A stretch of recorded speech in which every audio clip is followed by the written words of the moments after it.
Hi friends, welcome to Biology Simplified Tamil. நான் உங்க செந்தில்நாதன். இந்த வீடியோல Fast and Furious Revision 2026 series ஆரம்பிக்கிறோம். Biotechnology Principles and Processes chapterல. நம்ம எல்லா சாப்டருக்குமே இந்த ரிவிஷன் சீரிஸ் நம்ம பார்க்க போகிறோம். ஒவ்வொரு சாப்டரில் இருந்தும் எல்லா ப்ரீவியஸ் இயர் கொஷினும் எந்த கான்செப்டில் எந்த பாயிண்ட்டை பேஸ் பண்ணி எடுத்தாங்க அப்படிங்கிறத கவர் பண்ணிவிடுவோம். Examiner point of view, question paper set பண்ணுவார் இல்லையா, அவங்க பாயிண்ட் ஆஃப் வியூலேருந்து ஒவ்வொரு கான்செப்ட்லேயும் இம்பார்ட்டண்ட்டாக நம்ம தெரிஞ்சுக்க வேண்டிய விஷயங்கள் என்ன, அதை தான் குயிக்காக பார்க்க போகிறோம். ஸோ பயோடெக்னாலஜி பிரின்சிபல் அண்ட் ப்ராசஸில் இன்ட்ரடக்ஷன் என்ன, the technique of using live organisms or enzymes from organisms to produce products and process useful to humans. மனிதர்களுக்கு பயனுள்ள ப்ராடக்ட்ஸையோ அல்ல ப்ராசஸையோ நம்ம உயிருள்ள ஆர்கானிசத்தையோ அல்ல அந்த ஆர்கானிசம் ப்ரொடியூஸ் பண்ணுற என்சைம்ஸை வச்சோ பயன்படுத்தி ப்ரொடியூஸ் பண்ண போகிறோம். அதை தான் பயோடெக்னாலஜின்னு சொல்கிறோம். உதாரணத்துக்கு பாலில் லாக்டோபேசில்லஸ் அப்படிங்கிற பாக்டீரியா லைவ் ஆர்கானிசத்தை நான் போட்டேன்னா எனக்கு கேர்டு கிடைக்கும். அதே போல் திராட்சை அது ஒயினாக மாறுது, ஃபர்மெண்டேஷன் நடந்து ஜைமேஸ்ங்கிற என்சைம் ஃபர்மெண்டேஷனுங்கிற ப்ராசஸ் மூலியமாக எனக்கு ஒயின் கிடைக்குது. அந்த ப்ராசஸை நம்ம பயன்படுத்த போகிறோம். இதை தான் நம்ம பயோடெக்னாலஜி சொல்கிறோம். ஸோ ட்ரெடிஷ்னல் வியூ, அந்த காலத்துலேருந்தே நம்ம கேர்டு தயிர் நம்ம வீட்டிலேயே தயாரிக்கிறோம், ப்ரெட்டு தயாரிக்கிறோம், ஒயின் தயாரிக்கிறாங்க.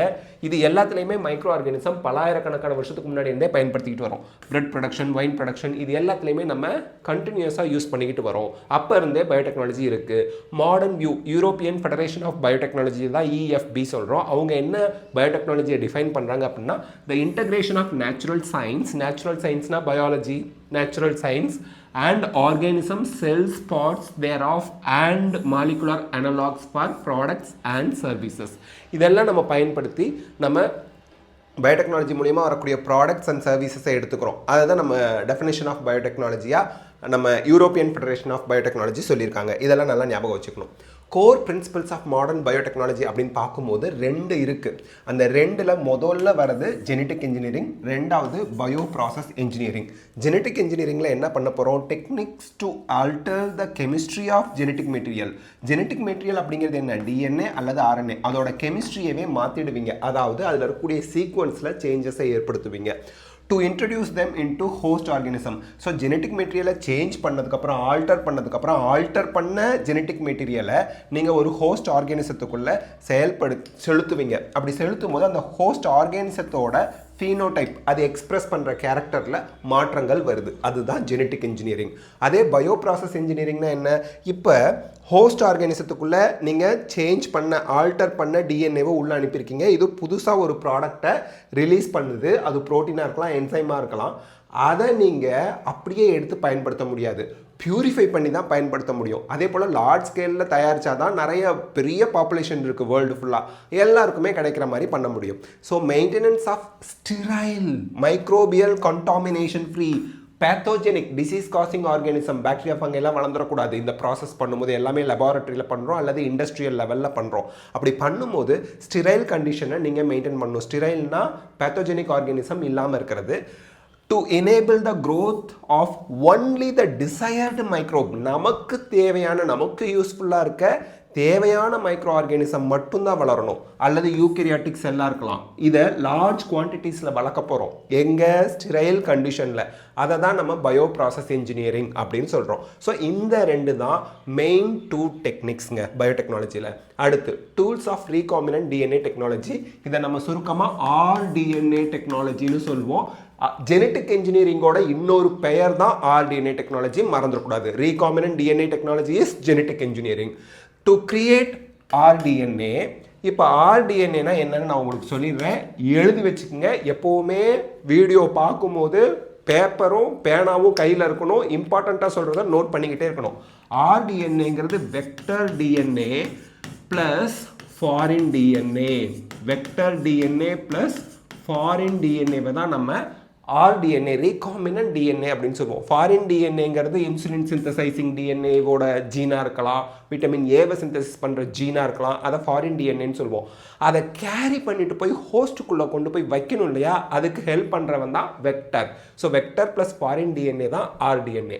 ஸோ ரெஸ்ட்ரிக்ஷன் என்சைம்ஸ் நமக்கு முதல்ல தேவை. யாரெல்லாம் வேணும், என்னென்ன டூல்ஸ் RDNAவை உருவாக்க உங்களுக்கு வேணும், வெக்டரையும் ஃபாரின் டிஎன்ஏவையும் ஜாயின் பண்ண வைக்க உங்களுக்கு என்னெல்லாம் தேவை. First restriction enzyme. Restriction enzyme na enna? Molecular scissor. Molecular அப்படிங்கிறது என்ன? DNAங்கிறது ஒரு molecule. இந்த molecule கட் பண்ற scissor தான் நமக்கு restriction enzyme. அதனால இந்த molecular scissor-ங்கிறோம். இதுவும் ஒரு molecule தான். enzyme-ம் ஒரு molecule தான். ஸோ இந்த enzyme restriction enzyme போய் DNA-வை கட் பண்ண போகுது. molecular scissor-னு சொல்கிறோம். Polymerase enzyme for synthesis. Cut பண்ண DNA-வை நீங்கள் மல்டிபிள் காப்பீஸ் எடுக்கிறதுக்கு polymerase enzyme ஹெல்ப் பண்ணும். Ligases ரெண்டு டிஃப்ரெண்ட் DNA துண்டுகளை ஜாயின் பண்ணுறதுக்கு மாலிகுலார் க்ளூனால என்ன ஒட்டுறது க்ளூனாலே ஒட்டுறது ஜாயின் பண்ணுறதுக்கு ஹெல்ப் பண்ணுறது லிகேஸ் என்சைம் வெக்டர்ஸ் த வெஹிக்கிள் நான் சொல்கிறேன் இல்லையா இந்த ஃபாரினை டிஎன்ஏவை கேரி பண்ணிட்டு போய் ஹோஸ்ட்குள்ளே டெலிவர் பண்ணணும் அதுக்கு ஹெல்ப் பண்ணுறவன் தான் வெக்டர் ஸோ வெக்டர் வந்து யூஸ்வலாக பாக்டீரியாவில் இருக்கக்கூடிய பிளாஸ்மிடை யூஸ் பண்ணுவோம் பிளாஸ்மிட்னா என்ன ஒரு பாக்டீரியா இப்படி இருக்குது பாக்டீரியாவில் ஜெனட்டிக் குரோமோசோம்னு ஒன்று இப்படி இருக்கும் அதுக்கப்புறம் எக்ஸ்ட்ரா குரோமோசோமல் சர்க்குலர் டிஎன்ஏன்னு ஒன்று இருக்கும் ஈவன் தான் பிளாஸ்மிட் இவனை தான் நம்ம மோஸ்ட்லி வெக்டராக யூஸ் பண்ணுவோம் இதில் தான் ஃபாரின் டிஎன்ஏவை கம்பைன் பண்ணோன்னா இது ஹோஸ்ட் ஆர்கானிசத்தில் போய் டெலிவர் பண்ணுவோம் ஃபாரின் டிஎன்ஏவை ஓகே ஹோஸ்ட் ஆர்கானிசம் யூஸ்வலாக நம்ம ஜெனட்டிக் இன்ஜினியரிங் ஆர் RDNA டெக்னாலஜியில் அதிகமாக பயன்படுத்துகிற ஹோஸ்ட் யாருன்னா ஈகோலை ஈவன் இன்சுலின் சிந்தசைசிங் ஜீனை செப்பரேட் பண்ணி எடுத்து அதை ஒரு வெக்டரோட ஜாயின் பண்ணியாச்சு வெக்டரிஸ் பிளாஸ்மிட் அதை யாருக்குள்ளே அனுப்பி நம்ம சிந்தசிஸ் பண்ணிகிட்டு இருக்கோம் லெபார்ட்டரியில் ஈகோலைக்குள்ளே அனுப்பி தான் சிந்தசிஸ் பண்ணிகிட்ருக்கோம் ஸோ இதெல்லாம் important tools of recombinant DNA technology next topic வந்து பார்த்தீங்கன்னா ரெஸ்ட்ரிக்ஷன் என்சைம்ஸ் பற்றி தெளிவாக தெரிஞ்சுக்கணும் த மாலிகுலர் சிசர்ஸ் இவன் தான் டிஎன்ஏவை பர்டிகுலர் பிளேஸில் போய் கட் பண்ண போகிறான் ரெஸ்ட்ரிக்ஷன் என்சைமை முதல்ல கண்டுபிடிச்ச ரெஸ்ட்ரிக்ஷன் என்சைம் அப்படின்னு கேட்பாங்க எதுன்னு the first restriction endonuclease HindIII exam point of வியூவில் ரொம்ப முக்கியம் உங்களுக்கு நல்லாவே தெரியும் மெக்கானிசம் இது எப்படி ஒர்க் பண்ணுது அப்படின்னு பார்த்தீங்கன்னா they inspect the DNA length டிஎன்ஏவோட முழு லென்த்தையும் போய் செக் பண்ணுவார் and bind to specific palindromic nucleotide sequence palindromicனா என்ன மேடம் அப்படின்னு இருக்குது இங்கேருந்து படிங்க MADAM இங்கேருந்து படிங்க MADAM இதை தான் palindromic சீக்வன்ஸ் லெஃப்ட்லேருந்து ரைட்டு ரைட்லேருந்து லெஃப்ட் படித்தா சேமாக இருக்கும் உதாரணத்துக்கு CTTAAG GAATTC இப்படி தான் உங்களுக்கு அந்த நியூக்ளியோடைட் பேர்ஸ் இருக்கும் இல்லையா அப்போது கவனிங்க லெஃப்ட்லேருந்து ரைட்டு படிங்க CTTAG ரைட்லேருந்து லெஃப்ட் படிங்க CTTAG இந்த மாதிரி இருந்தால் அதை palindromic நியூக்ளியோடைட் சீக்வன்ஸ்னு சொல்லுவோம் இதை தான் போய் ரெஸ்ட்ரிக்ஷன் என்சைம் வந்து கட் பண்ணும் ஞாபகம் வச்சுக்கோங்க இதில் 2 டைப்ஸ் ஆஃப் கட்ஸை ஏற்படுத்துகிற மாதிரி இந்த என்சைம்ஸை பிரிக்கிறாங்க ஒன்று வந்து blunt end cut straight across both strand நேராக கட் பண்ணும் டிஎன்ஏ இப்படி இருக்குது அப்படின்னா டிஎன்ஏவை இப்படி கட் பண்ணும் அடுத்து ஸ்டிக்கி எண்ட்ஸ் பிளண்ட் எண்டுங்கிறது ஸ்ட்ரைட்டாக கட் பண்ணி உங்களுக்கு இந்த மாதிரி டிஎன்ஏவை இருக்குன்னா இந்த டிஎன்ஏவை நேராக கட் பண்ணிட்டு போயிடும் அதே ஸ்டிக்கி எண்ட்ஸ் அப்படிங்கிறது கொஞ்சம் தள்ளி கட் பண்ணும் இந்த மாதிரி 2 எண்டு அன்ஈவன் எண்ட்ஸை ஃபார்ம் பண்ணும் so leave single standard over hanging so ஒரு இடத்துல பாருங்கள் இந்த இடத்துல சிங்கிள் ஸ்டாண்ட் இருக்குது இந்த இடத்துல சிங்கிள் ஸ்டாண்ட் இருக்குது சிங்கிள் ஸ்டாண்ட் ஒரு இடத்துல ஓவர் ஹேங் தொங்கிக்கிட்டு இருக்கிற மாதிரி எக்ஸ்ட்ராவாக இருக்கிற மாதிரி கட் பண்ணி தள்ளி கட் பண்ணி விட்டுட்டு போயிடும் these facilitate the action of DNA ligase இந்த ஸ்டிக்கி எண்ட்ஸ் இருந்தால் தான் டிஎன்ஏ லிகேஸ் 2 டிஃப்ரெண்ட் டிஎன்ஏ மாலிகூல்ஸை ஈஸியாக ஜாயின் பண்ணுறதுக்கு வசதியாக இருக்கும் அப்போ ஸ்டிக்கி எண்ட்ஸ் ஃபார்ம் பண்ணுற ரெஸ்ட்ரிக்ஷன் என்சைம்ஸ் தான் நமக்கு வேணும் பிளண்ட் எண்ட்ஸ் ஃபார்ம் பண்ணுறது தேவையில்லை next separation of DNA fragments இதுக்கு நம்ம யூஸ் பண்ணுற டெக்னிக் ஜெல் எலக்ட்ரோஃபோரசிஸ் இன்னும் தெளிவாக சொல்லணும்னா அகரோஸ் ஜெல் எலக்ட்ரோஃபோரசிஸ் ஏன்னா இங்கே யூஸ் பண்ணுற ஜெல்லுக்கு பேர் அகரோஸ் ஜெல் அகரோஸ் அப்படிங்கிறது அகார் அப்படிங்கிற சீவீட்லேருந்து எடுக்கக்கூடிய ஒரு ஜெல்லிக் substance okay DNA is negatively charged டிஎன்ஏங்கிறது negatively charged previous year question ஒவ்வொரு பாயிண்ட்டும் இது வரைக்கும் பார்த்த பாயிண்ட்ஸ் எல்லாமே கூட ப்ரீவியஸ் இயர் கொஷினை எடுத்து பார்த்தீங்கன்னா பயோடெக்னாலஜி பிரின்சிபல் அண்ட் ப்ராசஸில் இருக்கும் DNA is negatively charge so it moves towards the anode so இங்கே கேத்தோடு இருக்குது பார்த்துக்குங்க அக்ராஸ் ஜெல் எலக்ட்ரோஃபோரசிஸில் இங்கே ஆனோட் இருக்குது கேத்தோடு இருக்கிற இடத்துல வெல்ஸ் அப்படின்னு சொல்லுவோம் குழியாக இருக்கும் இந்த வெல்ஸில் நம்ம டிஎன்ஏவை ரெஸ்ட்ரிக்ஷன் என்சைம் போட்டு கட் பண்ணி அதை இங்கே ஃபில் பண்ணி வச்சுருவோம் ஸோ இதில் நம்ம இந்த இடத்துல கேத்தோடு டிஎன்ஏ ஊற்றுறோம் இல்லையா அது அந்த வெல்ஸ்க்கு ஆப்போசிட்டில் ஆனோட வச்சுருவோம் DNA negatively charge so anode பார்த்து மூவ் பண்ணி போவோம் இங்கே இருக்கக்கூடிய மீடியம், இந்த ஜெல்லி லைக் சப்ஸ்டன்ஸ், இந்த மீடியம் இருக்குல்லையே, எதில் டிஎன்ஏ வைக்கிறீங்க, எதில் டிஎன்ஏ மூவ் ஆகி போகுது, அதுதான் medium. Agarose gel natural polymer ஒரு சி வீட்லேருந்து கிடைக்குது. அந்த சி வீடுக்கு பேர் அகார். அகார் மறந்துடாதீங்க, கடல் பாசி மறந்துடக்கூடாது. இப்போ எல்யூஷன், இப்போ எல்லாம் பிரிஞ்சு வந்துருச்சு. இந்த இடத்த கட் பண்ணி இந்த ஜெல்லெல்லாம் ரிமூவ் பண்ணிவிட்டு இந்த டிஎன்ஏ பீஸை மட்டும் செப்பரேட் பண்ணி எடுத்தால் அதுக்கு பேர் elution. The process of extracting the DNA band from the gel. So ஜெல்லை ரிமூவ் பண்ணிவிட்டு டிஎன்ஏ பேண்டை மட்டும் தனியாக செப்பரேட் பண்ணி எடுக்கிறதுக்கு பேர் எல்யூஷன் மறந்துடாதீங்க. இது பிவைக்யூ. அடுத்து சீவிங் இஃபெக்ட்னா என்ன? இங்கே பாருங்கள், இங்கே நான் டிஎன்ஏவை குட்டி குட்டி பீஸாக கட் பண்ணி இங்கே ஃபில் பண்ணி வச்சுருக்கேன். டிஎன்ஏ அப்படியே மூவ் பண்ணி வருது. ஸ்மாலர் ஃப்ராக்மெண்ட்ஸ், டிஎன்ஏல குட்டி ஃப்ராக்மெண்ட்ஸாக இருக்கிறது ஃபார்தர் ரொம்ப தள்ளியும் வேகமாகவும் ஃபில்டர் ஆகி இருக்கும். பெரிய பெரிய டிஎன்ஏ செக்மெண்ட், இவ்வளோ பெரிய செக்மெண்ட்டாக இருந்தால் இங்கே நின்றோம். இவ்வளோண்டு செக்மெண்ட்டாக இருந்தால் வேகமாக ஃபில்டர் ஆகி இங்கே வந்து நிற்கும். ஸோ ஃபார்தர் அண்ட் ஃபாஸ்டராக மூவ் பண்ணுற செக்மெண்ட் எது? ஃப்ராக்மெண்ட்னா செக்மெண்ட் பீஸ். ஸ்மாலராக இருக்க ஃப்ராக்மெண்ட்டு, டிஎன்ஏவோட ஃப்ராக்மெண்ட்டு ஃபார்தராகவும் ஃபாஸ்டராகவும் மூவ் பண்ணி கீழ் நோக்கி வந்துடுது.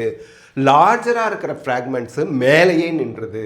இதை நம்ம நல்லா ஞாபகம் வச்சுக்கணும். அடுத்து விஷுவலைசேஷன். டிஎன்ஏங்கிறது கலர்லெஸ், கண்ணுக்கு தெரியாது. ஜெல்லில் நமக்கு இவ்வளோ விசிபிளாக தெரியாது. அப்போ எப்படி அதை பார்க்குறது? இதுவும் பிவைக்யூவில் இருக்குது, பார்த்தீங்கன்னா தெரியும். ஃப்ராக்மெண்ட்ஸுங்கிறது இங்கே டிஎன்ஏவோட பீசஸ் தான். Fragments are stained with ethidium bromide. Ethidium bromide and exposed to ethidium bromide போட்டாலே கண்ணுக்கு தெரிஞ்சிருமா? தெரியாது. ethidium bromide போட்டுட்டு யூவி லைட் போட்டு பார்க்கணும். ஸோ யூவி லைட்டுக்கு எக்ஸ்போஸ் பண்ணும்போது அது பிரைட் ஆரஞ்சு பேண்டாக நமக்கு தெரியும். ஸோ அதை வச்சு டிஎன்ஏ எங்கெல்லாம் இருக்குன்னு கண்டுபிடிச்சி அப்புறம் அந்த இடத்த கட் பண்ணி அதுலேருந்து டிஎன்ஏவை பிரித்து எடுக்கலாம் ஜெல்லிலேருந்து. அதுக்கு பேர் எல்யூஷன். மறந்துடாதீங்க, எத்திடியம் புரோமைடு டை ஞாபகம் வச்சுக்கோங்க. யூவி லைட் எக்ஸ்போஸ் பண்ணால் நமக்கு டிஎன்ஏ விசிபிளாக தெரியும். குளோனிங் வெக்டர்ஸ் நம்ம சொன்னோம். வெக்டர் அப்படிங்கிறவன் வெஹிக்கிள். பிளாஸ்மிட் தான் அதிகமாக வெக்டராக பயன்படுத்துகிறோம். To be a good vector, ஒரு நல்ல வெக்டராக இருக்கணும். அதில் யார் யாரெல்லாம் இருக்கணும்? முதல்ல ஓரி ரீஜன் கம்பல்சரிலி இருக்கணும். ஓரினா ஆரிஜின் ஆஃப் ரெப்ளிகேஷன். இதுதான் உங்களுக்கு காப்பி நம்பரை கண்ட்ரோல் பண்ணுது. காப்பி நம்பர்னால் என்ன? ஒரு டிஎன்ஏ இருக்கு இல்லையா, ஃபாரின் டிஎன்ஏ, அதை கொண்டு வந்து இங்கே பைண்ட் பண்ணிடுறீங்க. அங்கே ஒரு ஓரி ரீஜன் இருந்துச்சுன்னா ஒவ்வொரு தடவை ரெப்ளிகேஷன் நடக்கும் போதும் உங்களுக்கு ஃபாரின் டிஎன்ஏ ஒரு காப்பி எக்ஸ்ட்ரா கிடச்சிக்கிட்டே இருக்கும். ஒருவேளை ரெண்டு, இங்கே ஒரு ஓரி ரீஜன் இருக்குன்னு வச்சுக்கோமே, இங்கே ஒரு ஃபாரின் டிஎன்ஏ வச்சிட்டிங்கன்னா மல்டிப்ளை ஆகும் போதெல்லாம் ரெண்டு இடத்துல ஃபாரின் டிஎன்ஏ ரெண்டு காப்பியாக உங்களுக்கு கிடைக்கும். ஸோ காப்பி நம்பர் ஜாஸ்தியாக இருக்கிற மாதிரி நம்ம சூஸ் பண்ணால் ஃபாரின் டிஎன்ஏவை ஈஸியாக இந்த பிளாஸ்மிடில் இருந்து ஜாயின் பண்ணி இந்த பிளாஸ்மிட் மல்டிப்ளை ஆகும்போது, பிளாஸ்மிட் எங்கே சார் மல்டிப்ளை ஆகும்? பாக்டீரியா மல்டிப்ளை ஆகும்போது அதோட சேர்ந்து பிளாஸ்மிடும் மல்டிப்ளை ஆகும். அப்போ பிளாஸ்மிடில் ஃபாரின் டிஎன்ஏ இருந்ததுன்னா ஒரு பிளாஸ்மிட் ரெண்டு பிளாஸ்மிடாக, ஒரு பாக்டீரியா ரெண்டு பாக்டீரியாவாக மாறுதுன்னா ஒரு பாக்டீரியாக்குள்ளே இருந்த ஒரு பிளாஸ்மிட் ரெண்டு பிளாஸ்மிடாக மாறி இருக்கும். ஒரு பிளாஸ்மிடில் நீங்கள் ஒரு ஃபாரின் டிஎன்ஏ பைண்ட் பண்ணியிருப்பீங்கல்ல, அப்போ அந்த பிளாஸ்மிடோட சேர்ந்து ரெண்டு பிளாஸ்மிடாக மாறும்போது ரெண்டு ஃபாரின் டிஎன்ஏவாக மல்டிப்ளை ஆகி வரும். அப்போ பாக்டீரியா டிவைட் ஆகும் போதெல்லாம் பிளாஸ்மிடும் மல்டிப்ளை ஆகிக்கிட்டே இருக்கும். அதில் இருக்கக்கூடிய ஃபாரின் டிஎன்ஏவும் மல்டிபிள் காப்பீஸ் கிடைக்கும். அதான் குளோனிங்னு சொல்கிறோம். அடுத்து செலக்டபிள் மார்க்கர். மார்க்கர்னால் என்ன? குறியீடுன்னு சொல்லுவோம். ஒரு சில விஷயத்தை குறித்து காட்டுறதுக்காக நம்ம வைக்கிறது தான் மார்க் பண்ணு அப்படின்னு சொல்லுவோம்ல. இது இம்பார்ட்டன்ட், மார்க் பண்ணி வை, குறித்து வை. இப்போது நமக்கு இவ்வளோ கஷ்டப்பட்டு டிஎன்ஏவை கஷ்டப்பட்டு துண்டாக்கி அதில் எது வந்து ஃபாரின் டிஎன்ஏ ரொம்ப ஹெல்ப்ஃபுல்லாக இருக்கக்கூடிய ஜீனுன்னு பார்த்து அதை நான் வெக்டரோட ஜாயின் பண்ணி ஒரு பாக்டீரியா ஹோஸ்ட்டுக்குள்ளே அனுப்பிட்டேன். இப்போ அந்த ஹோஸ்ட்டுக்குள்ளே ஃபாரின் டிஎன்ஏ இருக்கா இல்லையா, நான் அனுப்பின ஃபாரின் டிஎன்ஏ உள்ளே போணுச்சா போகலையான்னு தெரியாது. இதெல்லாம் கண்ணுக்கே தெரியாத செல்ஸ்குள்ளே நம்ம பண்ணிக்கிட்டு இருக்கோம். கண்ணுக்கே தெரியாத மாலிக்யூல்ஸை வச்சு பண்ணிகிட்ருக்கோம். அப்போது ஹோஸ்ட் செல்லுக்குள்ளே ஃபாரின் டிஎன்ஏ போனால் அது நமக்கு வேணும். ஃபாரின் டிஎன்ஏ போகலை அப்படின்னா அது நமக்கு தேவையில்லை. அப்போ ஃபாரின் டிஎன்ஏவோடு இருக்கக்கூடிய ஹோஸ்ட் செல்லை டிரான்ஸ்ஃபார்ம் ஆகிடுச்சின்னு சொல்லுவோம். ஏன் டிரான்ஸ்ஃபார்ம் ஆகிடுச்சு? கங்கா சந்திரமுகியாக மாறிட்டா, சாதாரணமாக இந்த லாரன்ஸு காஞ்சனாவாக மாறிட்டான். டிரான்ஸ்ஃபர்மேஷன். அதுபோல் நார்மலாக இருந்த ஈகோலையில் இன்சுலின் சிந்தசைஸ் பண்ணுற ஜீன் ஃபாரின் ஜீனை கொண்டு போய் வச்சதும் அந்த ஈகோலை என்ன பண்ணிடுவோம்? இன்சுலினை சிந்தசிஸ் பண்ண ஆரம்பிச்சிடும். ஒருவேளை இன்சுலின் சிந்தசிங் ஜீன் உள்ள ஃபாரின் டிஎன்ஏ உள்ளே போகலைன்னா அது சிந்தசிஸ் பண்ணாது. எனக்கு ஃபாரின் டிஎன்ஏ போகாத பாக்டீரியாவை வளர்த்து கஷ்டப்பட வேண்டாம். அதுக்கு மீடியத்தை கொடுத்து ஊட்டி வளர்த்துக்கிட்டு ஒரு பைசாவுக்கு பிரயோஜனம் இல்லை. அதெல்லாம் தூக்கி போட்டுடணும். எதில் ஃபாரின் டிஎன்ஏ சக்ஸஸ்ஃபுல்லாக போயிருக்கா அதை மட்டும் நான் வளர்க்கணும். So I need transformants. I don't want non transformants. So selectable marker எதுக்கு ஹெல்ப் பண்ணுன்னா டு எலிமினேட் கண்டுபிடிச்சி யாரை எலிமினேட் பண்ண போகிறீங்க நான் டிரான்ஸ்ஃபார்மன்ஸை யார் ஃபாரின் டிஎன்ஏவை சக்ஸஸ்ஃபுல்லாக சமத்தாக உள்ளே வாங்கி அதோட கேரக்டரை எக்ஸ்ப்ரெஸ் பண்ணல அவனை கண்டுபிடிச்சி அவனை எலிமினேட் பண்ணுறது இந்த வாரம் யார் எலிமினேஷன் சொல்கிறாங்கல்ல அதுபோல் 2 பேரை எலிமினேட் பண்ணாங்க இப்போ அங்கே ரெட் கார்டு கொடுத்து அதுபோல் ரெட் கார்டு கொடுத்து எலிமினேட் பண்ணுறது சொல்கிற பேச்சை கேட்கலன்னா சரி சார் அந்த செலக்டபிள் மார்க்கருக்கு எக்ஸாம்பிள் என்ன ஆன்டிபயோட்டிக் ரெசிஸ்டன்ட் ஜீன்ஸை நம்ம வந்து செலக்டபிள் மார்க்கராக யூஸ் பண்ணுவோம் ஏஎம்பிஆர் இன்னொன்று டெட்ராசைக்ளின் ரெசிஸ்டன்ட் ஜீன் இன்னொன்று ஆம்பிசிலின் ரெசிஸ்டன்ட் ஜீன் ஞாபகம் வச்சுக்கோங்க அடுத்து குளோனிங் சைட் அப்பாடி இதுதான்ப்பா ரெஸ்ட்ரிக்ஷன் ஆர் ரெகக்னிஷன் சைட் இந்த ரெகக்னிஷன் சைட்டில் தான் ரெஸ்ட்ரிக்ஷன் என்சைம் போய் கட் பண்ணி ஃபாரின் ஜீனை பைண்ட் பண்ண வைக்கும் இது ரொம்ப முக்கியம் குளோனிங் சைட் இங்கே தான் ஃபாரின் ஜீன் பைண்ட் ஆகி அந்த ஃபாரின் ஜீன் மல்டிபிள் காப்பீஸ் எடுக்கும் ஓகே ஸோ இது எல்லாமே இருந்தால் தான் அந்த குளோனிங் வெக்டரை ஒரு குட் வெக்டர் அப்படின்னு சொல்லுவோம் next the process of RDNA technology இதில் எக்கச்சக்கமான ஒன் ஸ்லைடு எக்கச்சக்கமான கொஷின்ஸ் இருக்குது நோட் பண்ணிக்கோங்க ஃபஸ்ட்டு பாருங்கள் RDNA டெக்னாலஜியில் இருக்கக்கூடிய ப்ராசஸில் முதல்ல isolation of genetic material host cell or donor செல்னு சொல்லுவோம் டோனார் இவன் தான் டொனேட் பண்ண போகிறான் இப்போ இன்சுலின் சிந்தசிசிங் ஜீனை நம்ம செப்பரேட் பண்ணி எடுக்கணும்னா ஹியூமன் தான் டோனார் ஓகே டோனார்லேருந்து முதல்ல நீங்கள் ஹியூமன்னா செல்வால் இருக்காது பட் ஒருவேளை அது பாக்டீரியாவாக இருந்தால் பாக்டீரியல் செல்வால் பெப்டிடோகிளைக்கனால் ஆன பாக்டீரியல் செல்வால் உடைக்கிறதுக்கு லைசோசைம் என்சைம் வேணும் பிளான்ஸாக இருந்தால் cellulase enzyme cell wall is made up of செல்லுலோஸ்னு படிச்சிருப்பீங்கல்ல பிளான்ட் செல்லில் அந்த செல்லுலோஸை டைஜஸ்ட் பண்ண செல்லுலைஸ் என்சைம் வேணும் ஃபங்கையாக இருந்தால் கைட்டினேஸ் என்சைம் ஹியூமனாக இருந்தால் செல்வாலே இருக்காது விலங்குகளுக்கெல்லாம் நோ இஷ்யூ ஸோ இதுலேருந்து ஆல்ரெடி கொஷின் வந்திருக்கு பார்த்துக்குங்க ஸோ ஒன்று லைசோசைம் போடுங்க பாக்டீரியல் செல்னா ஃபங்கல் செல்னா கைட்டினேஸ் போடுங்க பிளான்ட் செல்னா செல்லுலைஸ் போடுங்க செல் வால் பிரேக் டவுன் ஆயிரும் அப்புறம் செல் மெம்பரேன் உடையும் நியூக்ளியஸ்குள்ளேருந்து டிஎன்ஏவை வெளியே எடுக்கிறீங்க நியூக்ளியஸ் என்சைம்லாம் போட்டிங்கன்னா நியூக்ளியர் வால்லாம் டெஸ்ட்ராய் ஆகிடும் அதுக்கப்புறம் டிஎன்ஏ வெளியே வருது அந்த டிஎன்ஏல நம்ம ரெஸ்ட்ரிக்ஷன் என்சைம் போடுறீங்க ரெண்டாவது cutting the DNA using restriction enzymes so restriction enzymes நமக்கு டிஎன்ஏவை சின்ன சின்ன பீஸாக கட் பண்ணும் இதில் வந்து பார்த்திங்கன்னா எக்ஸோ நியூக்ளியேசஸ் எண்டோ நியூக்ளியேசஸ்னு 2 இருக்கும் நம்ம யூஸ்வலாக எண்டோ நியூக்ளியேஸ் தான் யூஸ் பண்ணுவோம் எக்ஸோ நியூக்ளியேஸ் அப்படிங்கிறது எண்டு டு எண்டு கார்னரில் தான் கட் பண்ணும் எண்டோ நியூக்ளியஸ்னால் உள்ளே வந்து கட் பண்ணும் ஸோ ரெஸ்ட்ரிக்ஷன் என்சைமில் நம்ம யூஸ் பண்ண போகிறது ரெஸ்ட்ரிக்ஷன் எண்டோ நியூக்ளியஸ் என்சைம் மறந்துடாதீங்க இதையும் நோட் பண்ணி வச்சுக்கோங்க ஸோ இதை போடும்போது டிஎன்ஏ சின்ன சின்ன பீஸாக வந்துடுது இதை நமக்கு யூஸ்ஃபுல்லாக இருக்க இன்சுலின் சிந்தசைசிங் ஜீனையோ அல்லது பிளான்ட் ஜீனா விட்டமின் ஏவை சிந்தசிஸ் பண்ணுற ஜீனையோ நீங்கள் பிரித்து எடுத்துக்கிறீங்க எடுத்ததுக்கப்புறம் பாலிமரேஸ் செயின் ரியாக்ஷன் அப்படிங்கிற ஒரு டெக்னிக்கை யூஸ் பண்ணி ஆம்ப்ளிஃபை பண்ணுறீங்க ஆம்ப்ளிஃபை பண்ணுறதுனா மல்டிபிள் காப்பீஸ்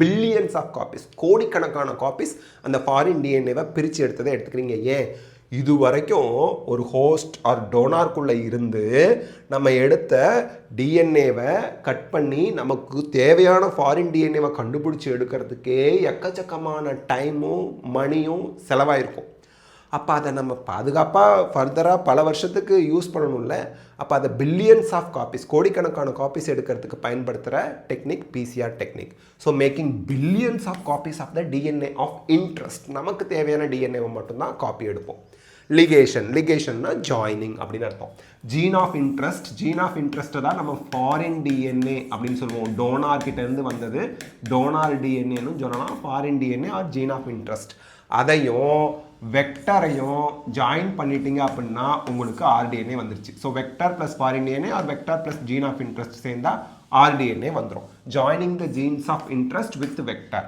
RDNA வந்தாச்சு அடுத்து இன்சர்ஷன் இப்போ உங்களுக்கு RDNA வந்துருச்சு RDNA டெக்னாலஜி முடிஞ்சு போச்சா ஜெனட்டிக் இன்ஜினியரிங் ஓவரா இல்லை இந்த RDNAவை நீங்கள் சூட்டபிள் ஹோஸ்ட்குள்ளே transferring RDNA into the host அதை வந்து நீங்கள் ஹோஸ்ட்டுக்குள்ளே போடும்போது அந்த ஹோஸ்ட் ட்ரான்ஸ்ஃபார்ம் ஆகிடும் ட்ரான்ஸ்ஃபர்மேஷன் நடக்குதுன்னு என்ன அர்த்தம் ஹோஸ்ட்டுக்கு நியூ கேரக்டர் வந்துருச்சு அப்படின்னு அர்த்தம் இப்போ இந்த செல்லை நீங்கள் பயோரியாக்டரில் ஃபெர்மெண்டாரில் லார்ஜ் ஸ்கேலில் வளர்க்க போகிறீங்க கல்ச்சர் பண்ண போகிறீங்க அப்போ அதோட ப்ராடக்ட்ஸை அது வெளித்தள்ள ஆரம்பிக்கும் அப்புறம் அந்த ப்ராடக்டை மட்டும் செப்பரேட் பண்ணி அதை பியூரிஃபை பண்ணி மார்க்கெட்டிங் பண்ண போகிறீங்க அதுதான் டவுன் ஸ்ட்ரீம் ப்ராசஸிங் அப்படின்னு சொல்கிறாங்க ஸோ டவுன் ஸ்ட்ரீம் ப்ராசஸிங்கில் லார்ஜ் ஸ்கேலில் ப்ரொடியூஸ் பண்ண பயோரியாக்டரில் ப்ரொடியூஸ் பண்ண ப்ராடக்டை RDNA டெக்னாலஜி மூலிமா இந்த ஃபாரின் டிஎன்ஏ உள்ளே வந்துருச்சு, அந்த செல்லு ப்ரொடியூஸ் பண்ண, எக்ஸ்க்ரீட் பண்ண, சிந்தசிஸ் பண்ண ப்ராடக்டை செப்பரேட் பண்ணி எடுக்கிறீங்க. அப்புறம் அதை பியூரிஃபை பண்ணி மார்க்கெட்டிங் பண்ணிக்கிறீங்க, யூஸ் பண்ணிக்கிறீங்க.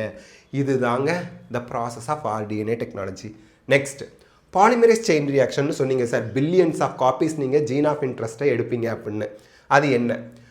இது 3 ஸ்டெப்பில் நடக்குது polymerase chain reaction. First denaturation. டீநேச்சுரேஷன்னா நீங்கள் சின்ன பீஸ் ஆஃப் டிஎன்ஏவை கட் பண்ணி எடுத்துட்டீங்க. இதுதான் அந்த foreign DNA or gene of interest. அதை 2 ஸ்ட்ராண்டாக பிரித்தாதான், இங்கே பாருங்கள், இது ரெண்டு ஸ்ட்ராண்டாக மாற்றணும். 2 டிஎன்ஏவாக மல்டிபிள் காப்பீஸ் க்ளோனிங் எடுக்கணும் அப்படின்னா முதல்ல ஒரு ஸ்ட்ராண்டையும் இந்த 2 ஸ்ட்ராண்டையும் தனித்தனியாக ஒன்றா பிரித்தாதான் இன்னொரு ஸ்ட்ராண்டை சிந்தசிஸ் பண்ண வைக்க முடியும். அப்போது அந்த டபுள் ஸ்ட்ராண்டை சிங்கிள் ஸ்ட்ராண்டாக பிரிக்கிறதுக்கு நம்ம யூஸ் பண்ணுறது 94 டிகிரி செல்சியஸ் டெம்பரேச்சர், அவ்வளோதான். இந்த டெம்பரேச்சர் கொடுக்கும்போது அடினைனுக்கும் தைமினுக்கும் இடையில 2 ஹைட்ரஜன் பாண்ட் இருக்கும். குவானைனுக்கும் சைட்டோசினுக்கும் இடையில 3 ஹைட்ரஜன் பாண்ட் இருக்கும் சைட்டோசினுக்கும் இடையில. இது பிரேக் ஆகி டபுள் ஸ்ட்ராண்டட் டிஎன்ஏ 2 சிங்கிள் ஸ்ட்ராண்டாக பிரிஞ்சிரும். So high temperature, that is 94 degree Celsius separates DNA strands. Okay, அடுத்து primers bind to the strands. So இங்கே ப்ரைமர்ஸ் வந்து பைண்ட் ஆகுது. ஆப்போசிட் ஸ்ட்ராண்டில் நம்ம ப்ரைமர்ஸை ஆர்டிஃபிஷியலாக சிந்தசிஸ் பண்ணி பைண்ட் பண்ண வைக்கிறது, இதெல்லாம் லெபார்ட்டரியில் நடக்கிறது. அதுக்கடுத்து take polymerase, DNA polymerase use பண்ண மாட்டோம். ஏன்னா இங்கே இருக்கக்கூடிய 94 டிகிரி செல்சியஸில் தான் நமக்கு 2 டிஎன்ஏ ஸ்ட்ராண்ட் தனித்தனியாக இருக்கும். இந்த 94 டிகிரி செல்சியஸில் நம்மளோட டிஎன்ஏ பாலிமரேஸ் என்சைம் கொடுக்கும்போது அது டீநேச்சர் ஆகிடும், டெஸ்ட்ராய் ஆகிடும். அப்போ 94 டிகிரி செல்சியஸ்லேயும் டிஎன்ஏவை ரெப்ளிகேட் பண்ணுறதுக்கு யூஸ் பண்ணுற என்சைம் எது அப்படின்னா தெர்மஸ் அக்வாட்டிகஸ் அப்படிங்கிற தெர்மோஸ்டேபிள் ஆர்கிபாக்டீரியா. இந்த வால்கனோ அந்த மாதிரி பெரிய ஹை டெம்பரேச்சர் இருக்கக்கூடிய 100 டிகிரி செல்சியஸ்லேயும் வாழ்ந்துக்கிட்டு இருக்கக்கூடிய இந்த பாக்டீரியாவிலேருந்து தெர்மஸ் அக்வாட்டிகஸ்லேருந்து எடுத்ததுனால தெர்மஸோட ஃபஸ்ட் லெட்டர், அக்வாட்டிக்கோட 2 லெட்டர்ஸ், டேக் பாலிமரேஸ் அப்படிங்கிற என்சைம் எடுத்து நம்ம ஒரு ஸ்ட்ராண்ட் 2வது ஸ்ட்ராண்டாக வரத்துக்கு யூஸ் பண்ணுறோம் 94 டிகிரி செல்சியஸில். ஸோ தட் உங்களுக்கு ஒரு ஸ்ட்ராண்ட் 2 ஸ்ட்ராண்ட் ஆகிடுது. அடுத்து 2 4 ஆகும், 4 8 ஆகும், 8 16 ஆகும். இது போல் நீங்கள் 30 சைக்கிள் பண்ணிங்கன்னா 30 சைக்கிள்ஸில் உங்களுக்கு 1 பில்லியன் காப்பீஸ் கிடைக்கும். NCERTயில் கொடுத்துருக்கக்கூடிய டேட்டா. ஓகே, அடுத்து பயோரியாக்டர்ஸ். இது வந்து லார்ஜ் வெசல்ஸ், இண்டஸ்ட்ரியலில் நம்ம லார்ஜ் வெசல்ஸை யூஸ் பண்ணி இந்த ஆரோக்கிய பால், தயிர்லாம் இந்த மாதிரி தான் லார்ஜ் வெசல்ஸில் தான் தயாரிச்சு, சீஸ் இதெல்லாம் வருது இல்லையா, அந்த ஒயின் இதெல்லாம் தயாரிக்கிறாங்க. ஸோ 100 to 1000 லிட்டர்ஸ் கெப்பாசிட்டி உள்ள லார்ஜ் வெசல்ஸ் இது. Where raw materials are biologically converted into specific products. இப்போ ரா மெட்டீரியல் எக்ஸாம்பிளுக்கு மில்க் இருக்குன்னு வச்சுக்கோங்க, அதை கர்டுங்கிற ப்ராடக்டாக பயாலஜிக்கலி கன்வெர்ட் பண்ணுற வெசல்ஸ் தான் பயோரியாக்டர்ஸ். அதனால தான் பயோங்கிற வேர்டை முன்னாடி கொடுத்துருக்காங்க. இங்கே யாரெல்லாம் நம்மளோட கண்ட்ரோலில் இருப்பான், ஹியூமன் கண்ட்ரோலில், டெம்பரேச்சர் நம்ம கண்ட்ரோலில், கூட்டிக்கலாம் குறைச்சிக்கலாம், pH நம்ம கண்ட்ரோல், சப்ஸ்ட்ரேட் என்ன சப்ஸ்ட்ரேட் நீங்கள் போட போகிறீங்க. இங்கே பால் தான் சப்ஸ்ட்ரேட் தயிராக மாறுறதுக்கு, ஒயினுக்கு திராட்சை தான் சப்ஸ்ட்ரேட், அதுதான் சப்ஸ்ட்ரேட். சால்ட், மினரல் சால்ட்ஸ் என்னெல்லாம் போட போகிறீங்க, அதில் இருக்கக்கூடிய மைக்ரோ ஆர்கானிசம் நல்லா வளர்கிறதுக்கு மினரல் சால்ட்ஸ், விட்டமின்ஸ், ஆக்சிஜன் வேணுமா வேணாமாங்கிறத நீங்கள் தான் முடிவு பண்ணணும். ஆக்சிஜன் வேணும்னா ஏரோபிக் கண்டிஷன், எனரோபிக்னா ஆக்சிஜன் கொடுக்க மாட்டீங்க. ஸோ எல்லாமே நம்ம கண்ட்ரோலில் இருக்கும். ஸோ இது பயோரியாக்டரோட டயக்ராமை பொறுத்த வரைக்கும் நீங்கள் NCERT டயக்ராம்ஸ்க்கு தான் இம்பார்ட்டன்ஸ் கொடுக்கணும். This is just illustration. Okay, நெக்ஸ்ட்டுங்க, இந்த வீடியோவில் நம்ம பயோடெக்னாலஜி பிரின்சிபல்ஸ் அண்ட் ப்ராசஸோட very quick fast and furious revision பார்த்துருக்கோம். கண்டிப்பாக இது உங்கள் எக்ஸாம் ப்ரிப்பரேஷனுக்கு ரொம்பவே ஹெல்ப்ஃபுல்லாக இருக்கும். அடுத்த சாப்டருக்கு அடுத்த ஃபாஸ்ட் அண்ட் ஃபியூரியஸ் ரிவிஷனில் நான் உங்களுக்கு இது போல் குவிக் ரிவிஷன் போடுறேன். இதோட பிடிஎஃபை நான் நம்ம டெலகிராம் சேனலில் ஷேர் பண்ணுறேன். நீங்கள் டவுன்லோட் பண்ணி உங்கள் ரெஃபரன்ஸ்க்கு வச்சுக்கோங்க. இந்த வீடியோ உங்களுக்கு ஹெல்ப்ஃபுல்லாக இருந்தால் லைக், ஷேர், கமெண்ட் பண்ணுங்கள். பயாலஜி சிம்பிளிஃபைட் தமிழ் சேனலுக்கு சப்ஸ்கிரைப் பண்ணுங்கள். Because your support is our strength. Thank you.